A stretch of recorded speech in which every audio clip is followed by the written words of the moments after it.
Dan untuk mengawali pertemuan kita kali ini, saya minta teman-teman untuk stand up. Stand up. Silakan teman-teman untuk berdiri.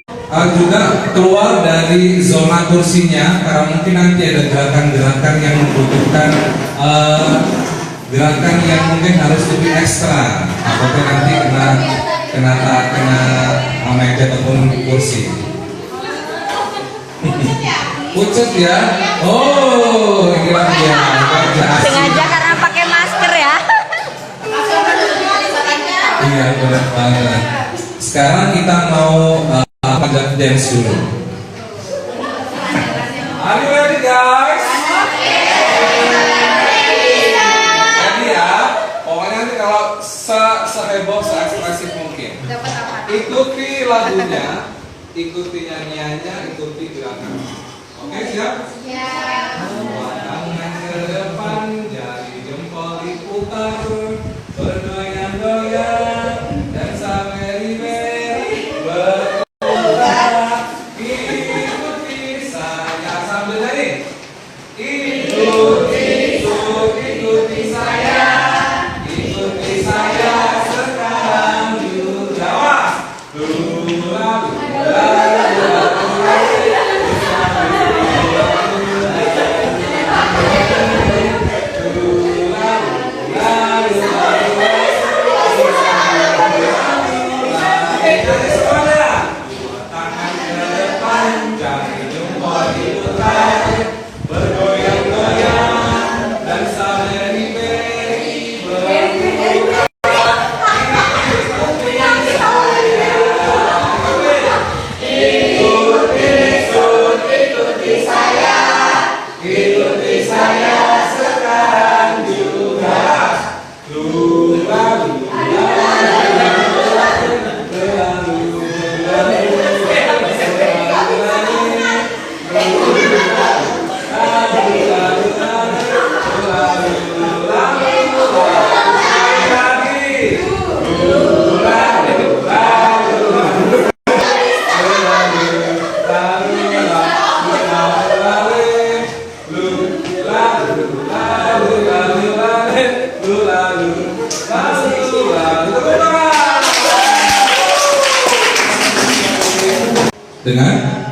Dengan kata-kata kalimat yang keluar dari mulut teman-teman disampaikan kepada mitra tuturnya, kepada siswa-siswi di kelasnya, itu disebut dengan komunikasi verbal. Kemudian non verbal berarti yang bukan dengan kata-kata. Dia bisa dengan ekspresi, baik itu ekspresi dari wajah, kemudian juga anggota tubuh lainnya, dan kita akan cek satu persatu apa saja yang ada di verbal, apa saja yang ada di non verbal. Nggak ada asisten. Butuh bantuan apa, Mister? Cuma itu scroll. Oh iya. Verbal, artinya teman-teman, supaya teman-teman bisa membuat teman-teman masuk pada si siswa sendiri, teman-teman bisa menempuh beberapa trik ataupun tips yang akan saya sampaikan. Di verbal, kita di public speaking itu mengenal namanya smiling voice, ataupun disebut dengan tersenyum sambil berkata-kata. Kalau teman-teman ingin mengetahui perbedaannya, saya akan sampaikan dalam sebuah saya akan bacakan. Nanti teman-teman silahkan menunjukkan mengerti perbedaannya. Ada 3 jenis suara yang dimiliki ayam ketawa, yaitu aretek, suara kokok ayam dengan jarak antar suara yang cepat. Number 1, number 2. Ada 3 jenis suara yang dimiliki oleh ayam ketawa, yaitu aretek, suara kokok ayam dengan jarak antar suara yang cepat. Perbedaannya apa? 1 sama 2. Sama aja. Assalamualaikum warahmatullahi wabarakatuh. Assalamualaikum warahmatullahi wabarakatuh. Perbedaannya ada? Menemukan ya? Iya. Menemukan perbedaan dengan menggunakan teknik smiling voice, yaitu tersenyum sambil teman-teman berbicara. Supaya apa? Supaya ada kesan ramah, kesan santun, kesan menyenangkan. Meskipun dalam hati kita mungkin kita ada permasalahan, tapi smiling voice mudah-mudahan juga bisa membuat teman-teman semakin dicintai sama siswa-siswinya. Selain dari smiling voice, juga tentu akan diikuti namanya smiling face ya, dengan wajah yang tersenyum. Tinggal ditarik saja, bikin senyuman sambil ngomong. Oke, silakan ambil handphonenya, googling satu artikel, baca dengan teknik smiling voice. Mangga, sok, silakan. Dengan suara keras, temanya apa saja boleh. Smiling voice. Mohon dibuka maskernya. Tersenyum atau fake? Saya ingin tahu. Oke, sudah menemukan? Apa saja? Koran kah? 1, 2, 3. Baca keras-keras. Smiling voice. Senyum dulu baru dibaca. Iya, senyum dulu, tarik dulu ke kanan dan ke kiri, baru berbicara, baru membaca. 1, 2, 3. Baca keras.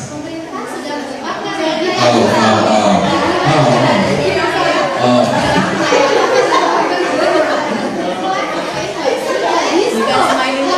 Malah voice ya. Kalau Miss Dwi malah sambil ada body language. Iya, pertama saat teman-teman membuka kelas, gunakan smiling voice ini supaya suasana belajar menjadi lebih menyenangkan. Starting point begitu penting menentukan 1 jam Anda untuk ke depan saat berinteraksi dengan siswa-siswi. Smiling voice mudah-mudahan bisa dilakukan sama teman-teman. Biasanya sih kalau yang masih belajar di awal, smiling voice hanya di awal. Konsistennya itu yang sulit, menjaga konsistennya. Awal kita masih fresh dan masih oke, baru sarapan, smiling voice oke. Pertengahan agak turun ininya. Terakhir ada bermasalah, ini nggak bisa, itu nggak bisa jawab, ini jatuh. Nah, mulai. Menjaga konsistensi smiling voice juga sangat penting teman-teman ya, supaya teman-teman juga tetap disukai, tetap dicintai sama siswa-siswinya. Kemudian yang berikutnya ada intonasi. Do, re, mi, fa, sol, la, si. Di dalam berbicara public speaking juga ada namanya nada. Intonasi bisa diartikan sebagai tinggi rendah nada. Tolong ada yang foto besok, nanti kayak kemarin nggak ada fotonya. Tinggi rendahnya ton suara disebut dengan intonasi. Selamat pagi teman-teman, senang sekali pada kesempatan kali ini saya Mr. Rudi bisa kembali di kelas ini untuk mengajar tentang matematika yang kali kita akan bahas adalah tentang tambah dan juga kurang, flat, D-A-T-A-R ya. Jadi teman-teman bisa menggunakan nada tinggi kemudian rendah lagi. Teman-teman, sekarang Mister akan mengajarkan tentang tambah dan juga kurang. Nah, ini bisa naik, rendah lagi, naik lagi, rendah lagi. Tapi jangan terlalu lebay dengan membuat banyak sekali gelombang. Tentu saja disesuaikan dengan kebutuhan teman-teman. Kreativitas boleh, tapi jika kreativitasnya terlalu banyak, terlalu tumpah, ya akan jadi agak ganggu ya jatuhnya ya. Yang menyentuh hati, menyentuh emosi. Smiling voice, intonasi, bahasa motivasi. Bahasa motivasi ini saya menemukan pada waktu saya ambil intensif waktu dulu zaman itu SPMB namanya Medika. Entah kalian kenal, masih ingat apa enggak ada Medika? Sekarang ada Primagama gitu. Dulu Medika. Jadi setiap kali sesi satu hari itu ada 2 sesi untuk bimbelnya. Setiap sesi itu kalau dimasuki sama kakaknya ada 2. Dan di sana dia langsung ngasih motivasi, cerita-cerita hebat, cerita-cerita sukses tentang member dari Medika yang sudah lulus mendapatkan nilai besar sehingga masuk ke PTN idamannya. Begitu pula dengan teman-teman. Apabila pagi hari mungkin setelah atau juga bisa dikombin dengan ice breaking. nggak melulu dengan icebreaker tapi dengan cerita motivasi. Sekarang yang kita hadapi adalah generasi apa? Kita ini milenial, gue milenial. Siswa lo siapa? Gua tanya sekarang, generasi apa? Generasi alpha. Generasi alpha. Generasi alpha itu adalah generasi yang bakal menuju kepada tingkat teknologi lebih tinggi. Bahkan disebut di beberapa artikel sebagai warganya internet. Mereka akan cepat sekali mendapatkan teori tanpa harus kalian ajari. Sehingga teman-teman kalau ngajar teori, ini sudah gitu di sana berbeda. Karena mereka cepat menemukan teori. Tapi mereka juga butuh sesuatu yang impactful, yang langsung implementasi, yang bisa aku lihat, aku bisa praktekkan. Tapi sayangnya di generasi alpha juga dikenal sebagai generasi yang karena mereka hidupnya sangat tergantung dengan teknologi, mereka kurang tersentuh dengan karakter dan juga termasuk semangat. Oleh karena itu betul sekali adanya bahasa motivasi harus dikenalkan dengan siswa-siswi kita. Misalnya kita bisa masuk di pagi hari, kita cerita awal dengan Einstein. Teman-teman, ada yang kenal nggak manusia tercerdas di muka bumi? Misal ada jawab, namanya Einstein. Einstein ternyata ada bukan waktu masih kecil bukan sebagai siswa paling pintar di sekolahnya, dia malah dicap sebagai anak yang bodoh. Kenapa? Karena dia tidak bisa mengerjakan soal lainnya terkecuali sains, fisika, musik. Tapi di nilai-nilai tersebut dia ternyata bagus. Apakah orang sukses itu, orang terpintar itu pernah gagal? Einstein pernah gagal loh teman-teman. Dia pernah gak diterima di kampus favorit di Swiss. Tapi akibat dia pernah mengerjakan atau ikut tes fisika serta sains nilainya paling bagus, akhirnya dia diambil sama Universitas Munich atau apa gitu, mohon nanti koreksi, sehingga dia bisa menjadi orang hebat sekarang. Nah, buktinya apa? Itu mengartikan bahwa kecerdasan ternyata hanya butuh 1% dan sisanya adalah usaha. Begitu pula sama teman-teman di CBS hari ini. Mudah-mudahan teman-teman juga punya usaha yang sama dengan Einstein, bisa menjadi orang sukses kelak.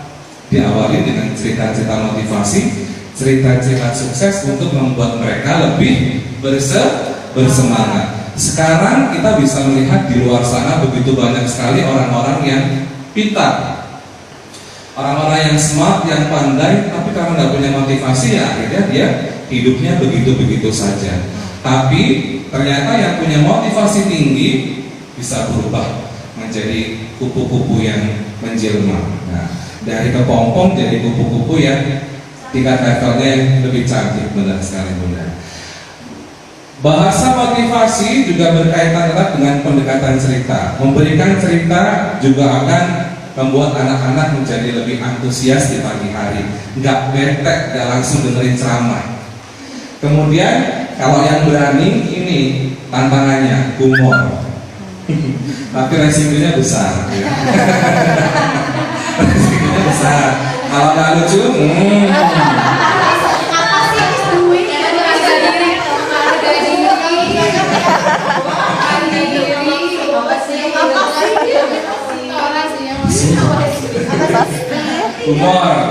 Teman-teman bisa cari atau bisa menemukan di keseharian entah itu. Tapi yang paling mudah adalah yang relate sama kehidupan kita, tentang sekolah, tentang di rumah, tentang ibu bapak, tentang kebiasaan, menertawakan diri sendiri, biasanya lebih gampang. Bagi yang pemberani saya tantang untuk humor. Harus ya, sebulan sekali kali ya. Next, setelah verbal kita akan melihat selanjutnya. Ini dia yang non verbal yang aku bilang tadi. Yang pertama adalah postur. Postur saat teman-teman mengajar, terutama kita bicara di luar dari daring ya. Nanti dari kita bahas juga. Waktu teman-teman luring ataupun bertatap muka langsung dengan para siswa-siswinya, usahakan untuk tegak berdiri, bahu tegak. Kemudian ambil posisi yang senyaman mungkin, kaki menopang dua bahu kanan bahu kiri. Kemudian kalau Anda menggunakan mikrofon, pastikan pegang tengah-tengahnya Ada yang seperti ini kalau ngaca? Macam-macam magang macet. Kalau ngaji, kalau kondangan pasti macam-macam cara menjaga. Oh. Ada juga yang seperti ini, ada yang seperti ini. Ada juga yang mungkin rock and roll. Cara memegang mikrofon, meskipun tidak ada ilmu wajibnya, tapi paling tidak ini membuat nyaman. Pegang tengah-tengahnya, pegang bodi tengah-tengahnya, kemudian karena dia itu nggak boleh tempel sama mulut, yang sering terjadi biasanya karena orang ingin nyaman maka ditempelkan sama mulut. Nah itu kan selain estetikanya nggak bagus juga jorok ya. Jas itu sangat jorok, jadi mohon teman-teman untuk menjaga jarak mikrofon dan juga mulut dengan baik. 3 atau 2 jari cukup. Tapi kalau sambutan nggak perlu diukur juga. Cukup teman-teman cek dulu suaraku masuk di berapa sentinya dari mikrofon ini. Kemudian ini kan wireless tanpa kabel, tapi ada juga beberapa mungkin yang masih pakai kabel. Nah teman-teman kalau pakai kabel nggak usah nyuri jobnya dari tukang kabel. Dulu pegang sambil seperti ini. Ya, iya. Itu untuk menghilangkan nervous benar, karena pada dasarnya manusia itu butuh pelindung. Ya, saat ngomong kita butuh pelindung. Nanti silahkan teman-teman, nanti kan pasti dapat jatahnya, entah itu sambutan, MC, moderator, bla bla bla. Ada podium, tanpa podium itu akan beda rasanya. Kalau ada podium, nyaman. Sembunyi di balik podium. Atau akhirnya daru-daru kan tidak ada yang tahu. Tapi kalau tanpa podium, kita benar-benar langsung berhadapan dengan audiens. Gak perlu teman-teman untuk turun kabel, biar kabel itu menjadi urusan tukang kabel. Teman-teman fokus aja sama ngomongnya di sini. Kalau pas di depan ya, di luar apa yang bonus ya, selain di menghadapi siswa juga waktu public speaking. Kalau teman-teman mikrofonnya nggak hidup, cuekin aja, ngomong aja. Nanti kalau nggak hidup, itu si mekaniknya, si tukang soundnya nanti akan bergerak. Nggak usah, karena itu akan mengurangi estetika teman-teman saat di depan ya. Nggak perlu. Mereka juga sudah tahu bahwa sekarang ada problem, sekarang ada masalah. Gua harus kerja, gua harus betulin. Jadi nggak perlu teman-teman untuk kasih kode si tukang mikrofonnya. Triknya apa? Diulangi aja yang tadi ngomong tapi nggak dengar, diulangi aja. Postur sudah dibahas, harus tegak. Kemudian penampilan. Ada yang beda sama saya hari ini? Kayak kemarin, ini juga cerita. Kemarin Apta bilang, Mister mau piknik apa? Apta pakai baju warna-warni itu. Terus di loket nongol Noval, Mister, kenapa Val? Oh hari ini beda ya, kenapa? Biasanya kan pakai baju hitam. Oh iya, aku pengen beda Val. Penampilan meskipun dipandang sebagai stereotip ataupun anggapan orang, warna itu sangat juga menentukan gimana mood kita hari itu. Warna-warna cerah biasanya dipakai kalau kita pengen lagi hatinya pas apa? Lagi happy, ceria, lagi mood banget, makanya pakai bajunya warna cerah. Kalau warna hitam Lagi murung, berduka. Kalau warna hitam tiap hari itu stereotip ya, bahwa hanya pandangan orang. Ada yang yakin, ada yang enggak. Karena kalau saya pakai hitam ya karena saya mau menutupi polisi tidur yang ada di mana. Jadi saya memilih warna hitam. Itu. Tapi kalau pas mau apa ya pasti kita menyesuaikan dengan warna audiens kita, pengennya kita melihat seperti apa. Teman-teman juga seperti itu, meskipun teman-teman di Zoom ataupun Google Meeting atau segala macam, meskipun yang kelihatan adalah pinggang ke atas, meskipun jilbabnya mungkin lebar, sesuaikan saja dengan pengen kalian itu anak-anak seperti apa, ceria, berarti aku harus pakai warna yang ceria. Tapi itu hanya tips, karena setiap orang kan pasti punya selera, benar kan? Aku pakai warna hitam karena aku punya motivasi tadi. Tapi kalau kita melihat sesuatu yang warna-warni, yang fresh, yang ceria, gimana? Mata kita jadi, iya, eye catching banget nih. Demen gua, seneng nih gua lihat, asik nih. Pakai jilbabnya yang warna-warni, yang bagus, atau pilihan pecinya ya Pak Ustadz ya, atau pilihan bros atau pilihan kemejanya untuk yang boys juga boleh. Itu juga dimohon untuk mohon juga untuk diperhatikan penampilan. Kemudian ini dia yang tidak kalah penting adalah ekspresi wajah. Mana ekspresinya? Saat mengajar, untuk mengetahui ekspresi wajah kita berdiri dulu. Silakan berdiri, mohon dilepas maskernya.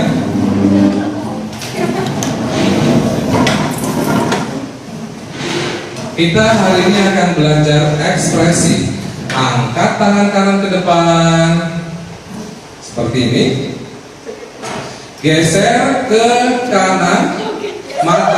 Mata ikuti jari telunjuk. Geser ke kanan.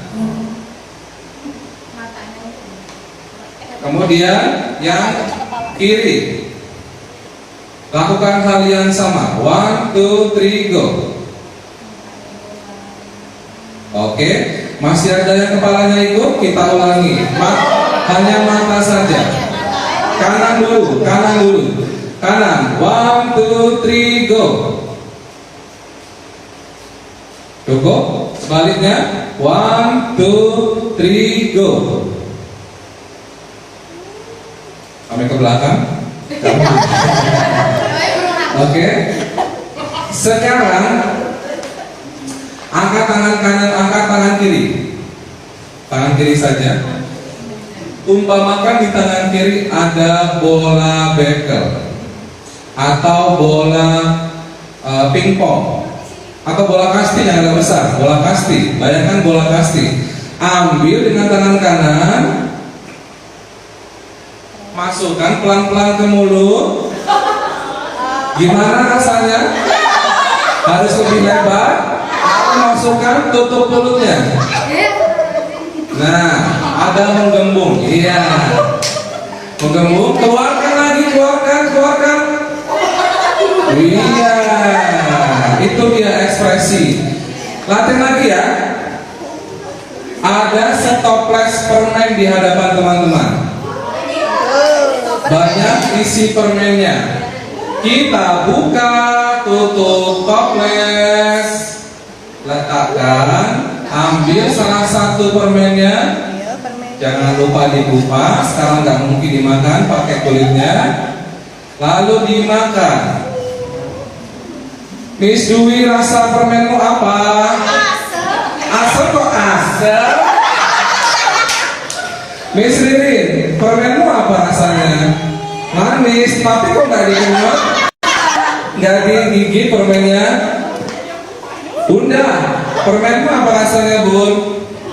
Nah, kecil. Ustaz Hendro, permenmu? Permen rasanya apa? Permenmu ya bener. Pedas? Pedas tapi ngomongnya pedas. Kita makan sekali lagi ya. Ambil permennya, kupas dulu, lalu dimakan. Miss Elsie, permenmu rasanya apa? Manis. Nah, enak ya. Kalau manis enak ya. Mr. Denny, permenmu gimana rasanya? Oh,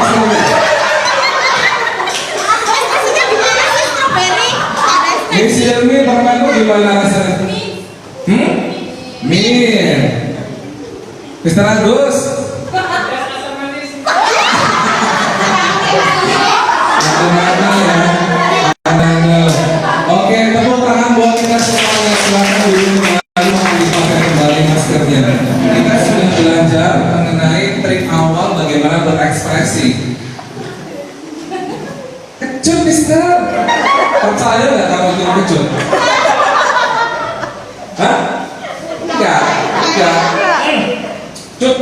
Nah, cut. Kecut. Kayak gitu gue. Manis. Kita manis. Baik. Asam. Manis. Asin. Nano banyak. Ekspresinya seperti itu. Begitu pula saat teman-teman juga berhadapan dengan siswa-siswi teman-teman, baik itu luring maupun daring. Teman-teman bisa pergunakan ekspresi tersebut supaya apa? Supaya menekankan hal penting ataupun supaya juga konten yang kalian berikan itu juga ada isinya. Teman-teman, ketika Nabi Muhammad itu bertemu dengan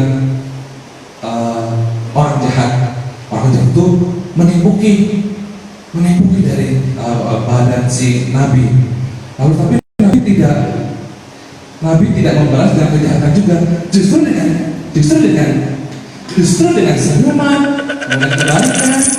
Beda kalau dengan flat expression, tentu saja cerita menjadi tidak elok ataupun tidak nyampe ke anak-anak. Itu pentingnya ekspresi. Begitu pula saat teman-teman untuk pertama kali greeting siswa juga harus seperti itu, penuh ekspresi, penuh dengan semangat. Ekspresimu menunjukkan audiensmu. Itu dia. Kamu ekspresinya manyun, ya begitu pula audiensmu. Tapi kalau kamu semangat, mudah-mudahan semangatmu itu juga akan menular ke audiensmu. Seperti itu. Jadi ekspresimu menggambarkan siswamu. Itu penting sekali. Kemudian sebelum kita ke ekspresi wajah, kita juga tadi hampir lupa di postur dan juga penampilan. Kalau di dunia panggung ada namanya blocking. Di pendidikan juga saya rasa pasti itu akan bermanfaat apabila teman-teman khususnya waktu tatap muka. Ketika teman-teman hanya berada di satu posisi saja, pasti itu akan lebih monoton, kemudian tidak akan menarik. Jadi teman-teman bisa bergerak saat menjelaskan sesuatu. Mungkin kalau nulis ya pasti ke whiteboard, tapi saat menjelaskan sesuatu bisa pergi ke kanan, bisa pindah ke kiri, maju atau mundur kembali. Tapi bukan berarti harus bolak-balik ataupun terlalu banyak. Semua disesuaikan supaya apa? Mobilitas tersebut membuat teman-teman si audiensnya tidak merasa bosan. Kita ke kontak mata. Di public speaking ada namanya triangle. Triangle pasti segitiga. 1, 2, 3. Kamu teman-teman bisa praktekkan ini dengan cara yaitu melihat dulu yang paling di pojok, kemudian ke tengah, balik lagi. Tapi kalau secara keinginan kita untuk bisa membagi semuanya, kita bisa bagi satu persatu dulu. Atau karena kalau kita tidak membagi pandangan, mungkin ada yang merasa bahwa aku nggak diperhatiin, aku nggak diperhatiin sama Miss sama Mister. Jadi bagi pandangan teman-teman, selain menggunakan triangle tadi, triangle untuk melihat seluruhnya, tapi juga teman-teman kalau bisa membagi pandangan juga person to person. Jangan keseringan melihat misal anak yang pintar, anak yang terlalu mudah untuk diajak kooperatif saat belajar. Teman-teman harus bagi kontak mata tersebut. Kontak mata tentu saja untuk membuat seseorang itu dianggap, seseorang itu berarti, seseorang itu punya nilai di hadapan teman-teman semua. Pandangan mata begitu penting. Tapi kalau di daring juga tetap, kalau bisa memang, kalau di daring aku lihat sih karena posisi kamera itu di atas ya, posisi kamera di atas sehingga kalau kita melihat kita lebih banyak melihat ke screen gambar ya, mata kita agak ke bawah, agak sulit karena kita mau kontrol penampilan kita. Ada juga kepala dan juga tangan. Saat kepala tentu saja mungkin mengangguk. Karena ternyata bahasa verbal itu adalah non-verbal adalah bahasa yang jujur. Itu muncul dari dalam diri tanpa harus kita setting terlebih dahulu. Ya, tanpa harus bilang iya, kamu sudah tahu bahwa ini adalah iya, ini adalah enggak. Kemudian juga tangan, ini dia. Kalau bicara soal tangan, Seperti yang sudah aku bilang tadi bahwa manusia itu lebih memilih kepada zona nyaman. Kalau tangannya seperti ini sudah ketahuan, ini pegang mikrofon. Satunya mau gua apain? Masuk kantong, ya. Masuk kantong. Jadi kalau bisa memang tangan juga itu berbicara, menekankan sesuatu. Pada kesempatan kali ini, Miss akan bicara tentang kejujuran. Orang yang jujur itu mudah-mudahan hidupnya adalah sukses dan juga menunjukkan kejujuran. Berarti aku ini adalah orang yang positif. Aku orang positif, aku ingin menularkan kepadamu. Tangannya memang tidak harus bergerak setiap kali bicara, tapi tangan juga bisa untuk menguatkan ataupun ekspresi kata-kata atau konten pelajaran yang teman-teman ingin sampaikan. Bergeraklah tangan tersebut sesuai dengan keperluannya saja, nggak perlu harus terlalu lebih disesuaikan. Kemudian next. Ini dia yang selalu saya tanamkan untuk pertama kali supaya kalian itu bisa menyentuh hati para siswa-siswinya. Kalian tahu nggak nama lengkap muridmu siapa? Yakin? Orang tuanya? Ada yang tahu, ada Nggak yang semua. Minimal kelasmu. Bapak Ibu? Ibu. Nah, kenapa? Kalau orang dikenal disebut dengan namanya, dia merasa terhormat. Kalian bisa rasakan. Mr. Rudi, Miss Grade itu yang mana ya? Miss Matematika loh, yang waktu itu gimana perasaan kalian? Aku tidak dikenal, tidak diketahui.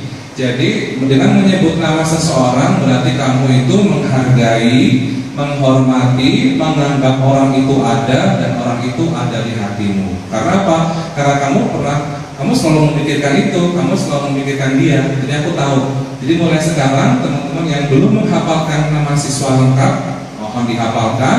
Minimal guru kelas harus hafal nama orang tua bapak ibu.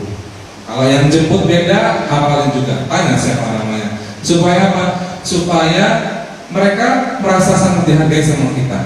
Dan saya juga mulai ngelihat Om Rian juga sudah hafal nama-nama siswa, menyebutkannya lengkap. Itu bagus. Kenapa? Anak-anak, dia tahu nama lengkap, itu kan happy.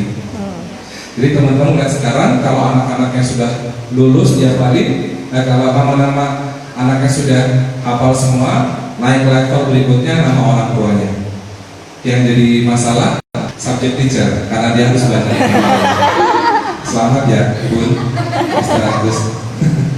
Oke, demikian sedikit tips dan juga trik tentang komunikasi menyentuh hati siswa. Mudah-mudahan bermanfaat. Tepuk tangan dong.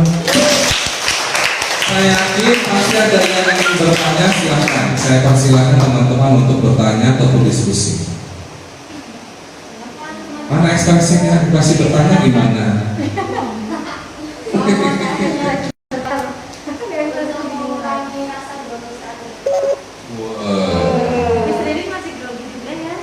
Iya, jujur aku juga grogi, dan aku juga pernah lihat beberapa profesional pun juga ternyata di YouTube-nya mengaku bahwa grogi itu nggak buruk.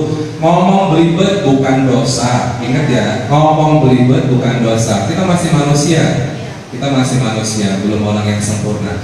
Cara mengurangi groginya adalah yang pertama kalau dari aku persiapan itu penting sekali.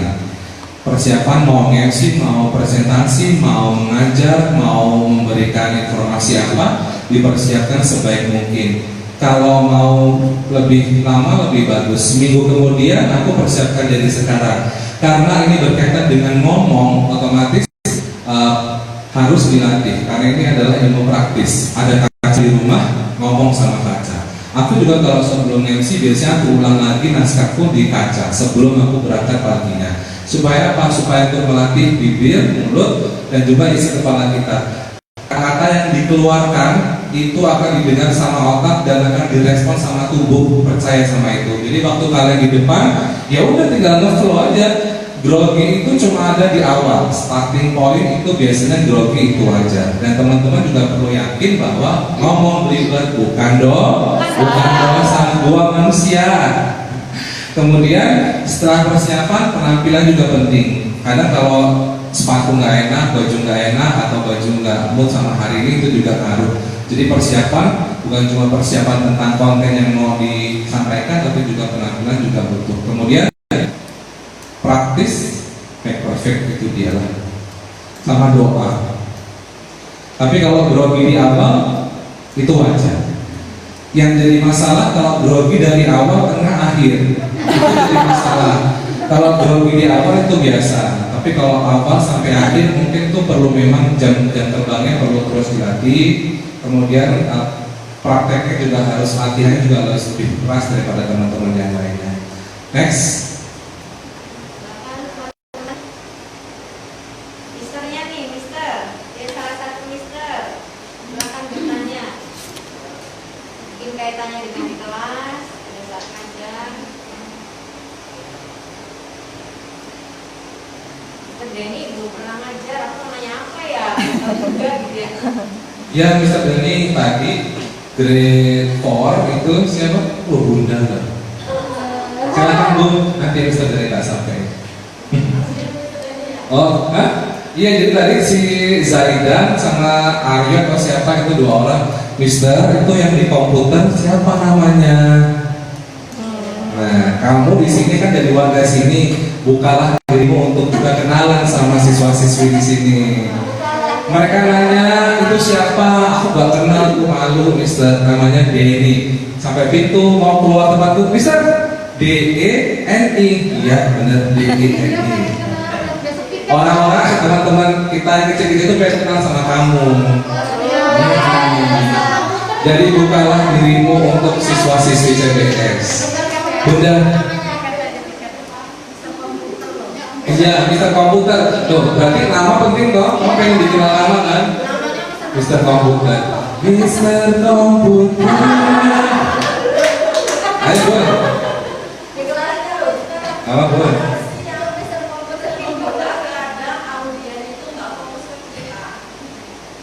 Iya, ciri-ciri itu biasanya arahnya ke arah bosan. Ciri-ciri siswa bosan, cek apa aja? Kantuk, berubah posisi duduk,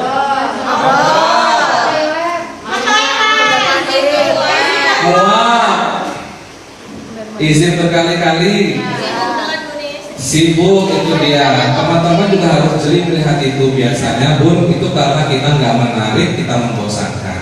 Kalau kita menarik, kita tidak membosankan, pasti attentionnya akan ke kita terus. Karena dia tadi seperti ini, nanti apa lagi? Nanti apa lagi? Gua tungguin, gitu. Jadi cari sesuatu yang baru, yang fresh, yang teman-teman juga harus cepat membaca situasi. Saat banyak sekali anak yang muak, anak yang berubah posisi, mungkin butuh ice breaking, mungkin butuh humor ya. Jadi langsung temukan hal menarik lainnya supaya suasana menjadi kembali kondusif seperti yang kita inginkan. Bunda harus punya banyak senjata. Semisal untuk menanggulangi masalah tentang anak-anak bosan, aku persiapan cerita humor mungkin ada 3, ice breaking gak cuma pagi, berarti aku harus punya 2 supaya nanti anak-anak bisa kembali fresh lagi. Atau mungkin tidak belajar di kelas, mungkin belajar di luar kelas. Jadi membaca situasi anak-anak itu juga penting. Seperti kita lah, kita sekarang dewasa, dulu pernah merasakan menjadi murid, menjadi anak-anak. Jadi itu rasanya. Matematika membuatku menjadi bosan, coret-coret di kertas. Waktu dipanggil maju, aku nggak bisa. Ya karena itu, mungkin karena teknik mengajarnya masih laule, masih old school, masih zaman bahla. Jadi nggak ada permainan, nggak ada games, nggak ada ice breaking, boro-boro. Teman-temannya masih pada masuk gurunya. Jadi senjata teman dari rumah harus lebih banyak juga. Kalau perlu bikin bukunya. Dulu juga sempat PSK bikin buku tentang ice breaking, itu bisa digunakan lagi. Saat melihat situasi boring, cepet-cepetan keluar senjatanya. Next, ada lagi kan? Ada lagi, Miss dan Mister. Ya, Miss. Tadi itu untuk mengatasi grogi dari istri itu katanya harus mempersiapkan mungkin ngomong di depan kaca. Nah, misalnya kalau saya MC itu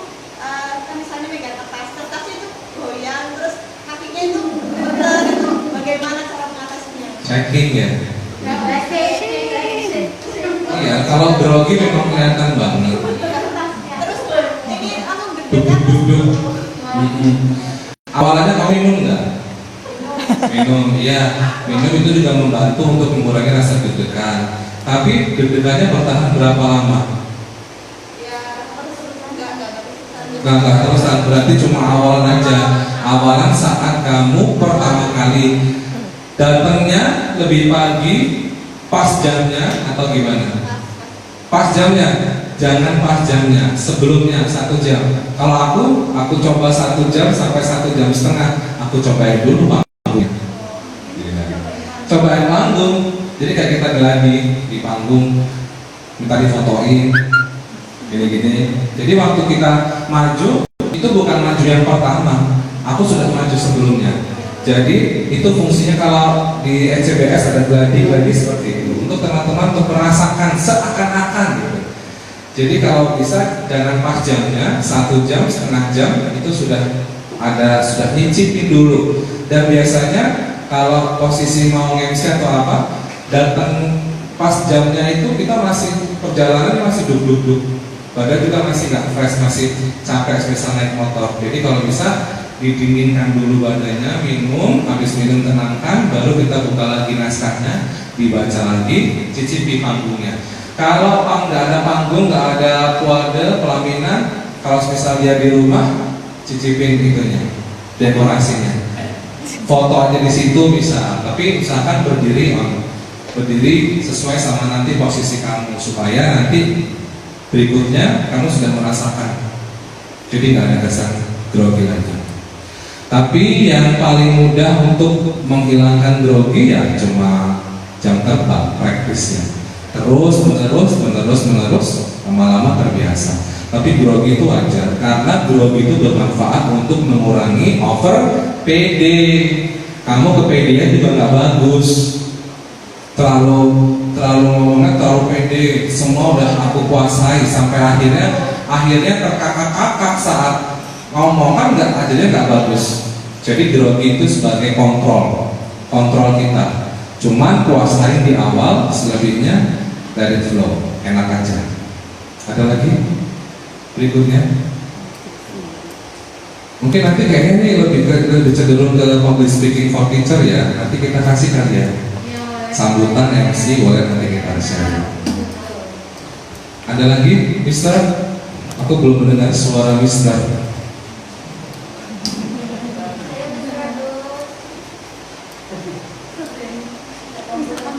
Mister komputer.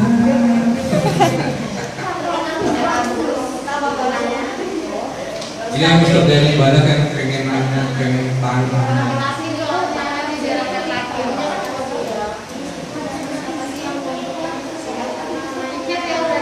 Iya, nanyain terus. Iya, Alin tadi juga.